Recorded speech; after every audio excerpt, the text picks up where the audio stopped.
Washington News and Talk.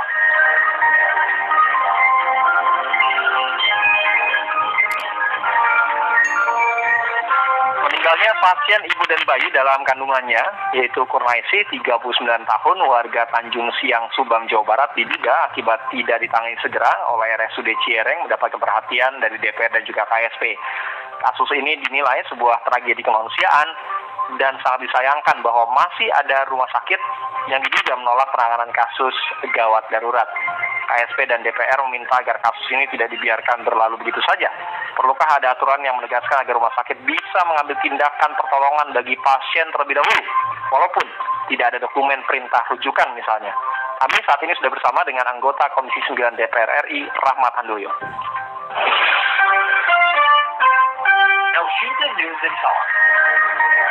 Pak Rahmat, tentu kita berduka Pak ya, turut prihatin terhadap korban dan keluarganya. Ini jadi ibu dan bayinya meninggal dunia, Ibu Kurnaisi, 39 tahun, mudah-mudahan husnul khotimah dan diterima di sisi Tuhan Yang Maha Esa ya, Pak Rahmat.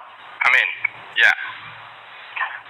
Informasi ini sempat berseliweran Pak di Komisi 9, dan apakah sudah ada respon juga dari DPR, meskipun ini sebetulnya kalau ke DPR panjang banget ya, harusnya pemerintah daerah dulu nih ya yang melakukan penanganan dan ditelusuri kira-kira harus jadi solusi seperti apa begitu ya Pak Rahmat. Bagaimana Pak?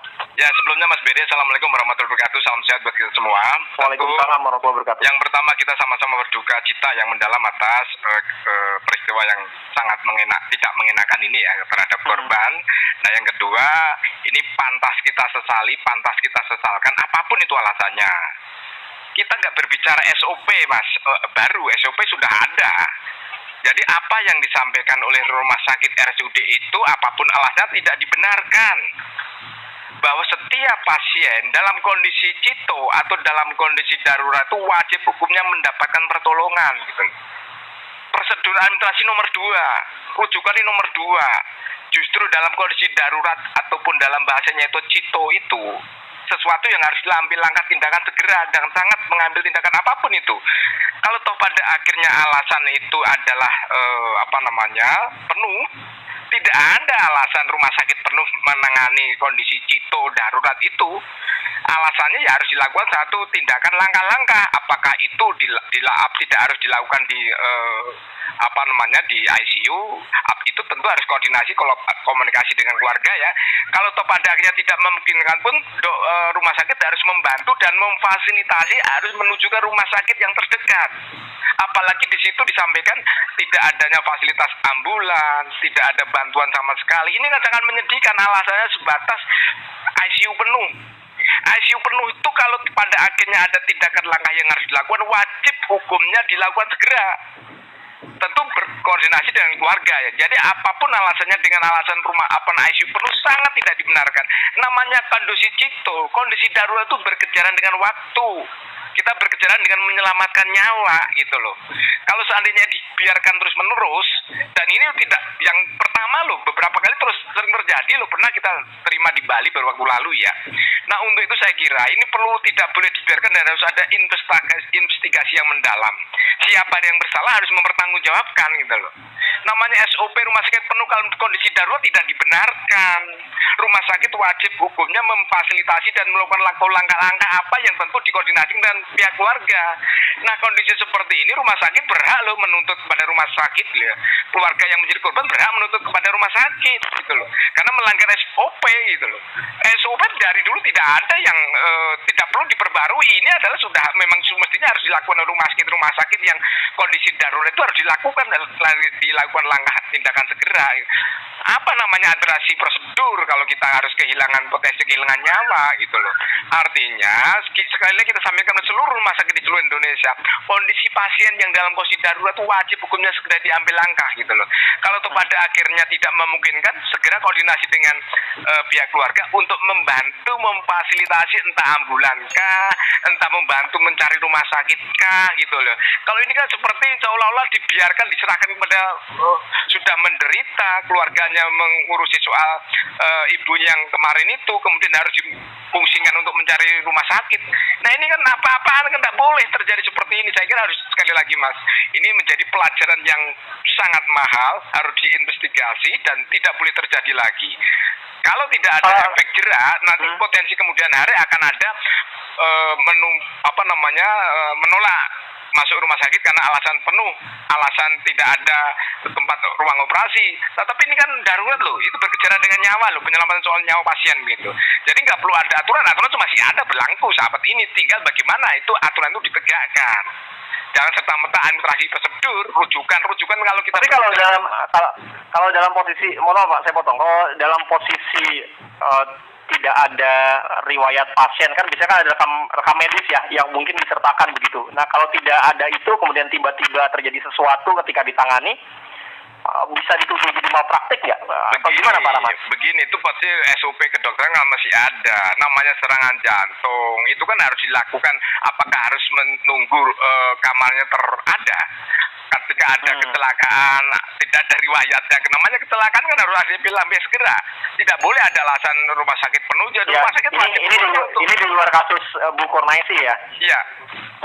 Artinya apapun dalam kondisi kondisi darurat, wajib hukumnya dokter, wajib hukumnya rumah sakit mengambil langkah tindakan yang tentu dikonsultasikan dengan pihak keluarga gitu. Jadi nggak boleh Mas Berry bahwa dengan alasan ICU penuh kemudian disuruh mencari rumah sakit sendiri, akhirnya kan kita mendapat dan mendengar cerita yang sangat menduka yang mendalam kan itu. Jadi namanya darurat itu berkejaran waktu untuk menyelamatkan nyawa Mas Berry. Yang paling penting menyelamatkan dulu itu ya, intinya Pak ya. Baik. Nomor 2, kecuali kalau masih kontrol biasa, pengobatan rutinitas biasa, kemudian tidak terlalu atau tidak darurat, ya silakan, memang kewajiban hukumnya untuk mendapat rujukan sesuai dengan standar yang sudah diputuskan oleh pemerintah dalam ini DCSN begitu. Pak Rahmat, kita dengarkan dulu pendapat dari masyarakat ya. Ada Pak Rudi di Cinere. Halo Pak Rudi. Halo, selamat siang Pak Rahmat, selamat siang juga. Ya, masih pagi Pak, silakan Pak Rudi, lanjut Pak. Ya, saya cuma mau bilang aja, itu yang nolak, itu betul harus ditindak Pak. Tapi yang bertanggung jawab, itu tetap top manajemen di rumah sakit. Karena gimana pun caranya, eksekutor di bawah yang nolak, itu nggak mungkin berani nolak kalau top manajemennya bilang itu boleh masuk. Dan dia nggak mungkin izinin korban masuk kalau top manajemennya bilang kalau nggak ada duit nggak boleh masuk. Jadi top manajemen harus kena Pak, karena apalagi ini rumah sakit pemerintah gitu loh. Kalau semuanya urusan duit, maaf ya Pak, saya bukannya gimana, orang miskin ya jangan sakit, orang miskin ya jangan hamil, selesai. Aduh, ngeri dong kalau kayak gitu urusannya. Kalau semuanya urusan duit, terus kalau alasannya UGD penuh, ya iyalah UGD penuh bisa kok pakai, kalau orang dalam kondisi emergency Pak, pakai di lantai pun asal ada penanganan nyawa selamat nggak apa-apa. Nggak ada alasannya UGD penuh gitu loh. Kalau kamar penuh oke, kita ngerti, mungkin lagi kayak kemarin lagi COVID. Tapi kalau UGD penuh keterlaluan Pak. Di lantai pun atau suntik selesai, yang penting nyawa selamat, nggak ada masalah. Oke. Kalau saya kira gitu Pak. Terima kasih banyak. Terima kasih Pak Rudi di Cinere. Berdasarkan yang kami baca ya dan kami ketahui, jadi yang bersangkutan ini pasien yang sudah meninggal dunia dan anak yang dikandungnya ini sudah diterima di IGD. Tapi ketika masuk ke ruang pelayanan obstetri neonatal emergency komprehensif atau PONEK untuk mendapatkan tindakan, ini kalau informasi dari suaminya katanya ditolak dengan alasan RSUD-nya ini belum menerima rujukan dari Puskesmas Tanjung Siang, seperti itu kurang lebih. Jadi supaya tidak simpang siur. Kami juga belum menerima informasi, karena kan kita tidak boleh dari satu sisi saja ya, tapi juga perlu ada keterangan dari rumah sakit misalnya atau dinas terkait. Sampai sekarang kami juga masih belum menerima informasi yang seperti apa dari rumah sakit ataupun dinas terkait. Tapi Pak Rahmat bisa menanggapi tadi dari Pak Rudi di Cinere, silakan. Ya, saya kira prinsip setuju apa yang disampaikan oleh Pak Rudi ya. Memang semestinya harus begitu. Apapun langkah, tindakan ketika emergensi itu menjadi langkah semua harus membantu darurat. Apapun dokter, fasilitas kedokteran itu harus membantu semuanya. Nah, kalau soal prosedur, kalau kondisi normal sih harus prosedur. Tetapi kalau kasus ini saya tidak ingin memperkeruh.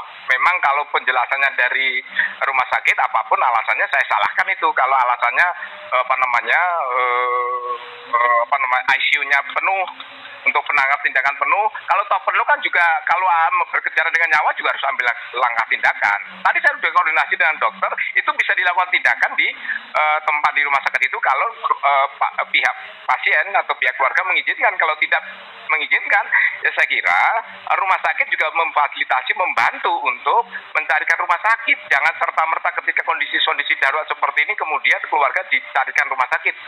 Prosedurnya memang harus begitu, rumah sakit pun harus membantu gitu. Jangan terus kemudian begitu masuk IGD kemudian karena tidak memungkinkan kemudian disuruh mencari sendiri, kan itu kan teramat, ini kan berkejaran dengan nyawa, penyelamatan jiwa itu nomor 1 gitu loh. Jadi sekali lagi, karena memang kalau dari sisi penjelasannya memang harus 2 sisi ya, dari pihak keluarga maupun dari rumah sakit. Nah kalau dari penjelasan rumah sakit jelas itu sudah salah kalau menurut saya ya. Prosedurnya kan tidak seperti itu, harus memfasilitasi. Kita compare dengan penjelasan dari pihak keluarga, saya kira juga rumah sakit juga harus bertanggung jawab gitu loh. Nah makanya saya kira pemerintah dalam ini pemerintah kabupaten setempat harus menginvestigasi, kemudian berkoordinasi kepada pemerintah pusat untuk menjadikan ini pelajaran yang sangat mahal dan tidak boleh terulang lagi. Karena ini akan berulang loh kalau suatu saat ketika terjadi cito atau darurat kemudian ada alasan apapun ya, tidak boleh menular pasien apapun alasan, apalagi yang sebatas rujukan.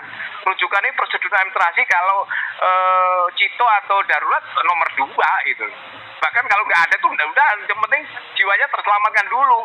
Ya, artinya dalam hal ini administrasi jangan sampai membuat pasien tidak selamat atau tidak terselamatkan gitu ya, Pak Rahmat? Ya, administrasi prosedur penting, tapi tidak terutama, tidak yang segala-galanya. Tetapi ketika kondisi normal ya prosedur administrasi wajib hukumnya, kalau tidak berisiko buat pembiayaan BPJS kan, kalau itu menggunakan BPJS.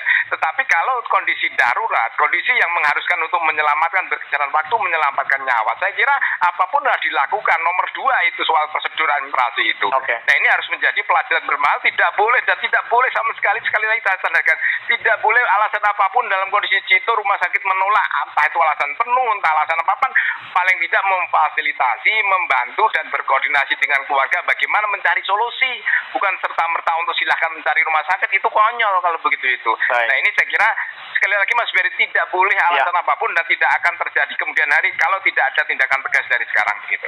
Ya, oke Pak Rahmat, terima kasih Pak sudah bersama Sinta, Pak Rahmat Handoyo. Selamat pagi Pak. Sehat selalu Mas Ferry. Assalamualaikum warahmatullahi wabarakatuh. Waalaikumsalam warahmatullahi wabarakatuh. Anggota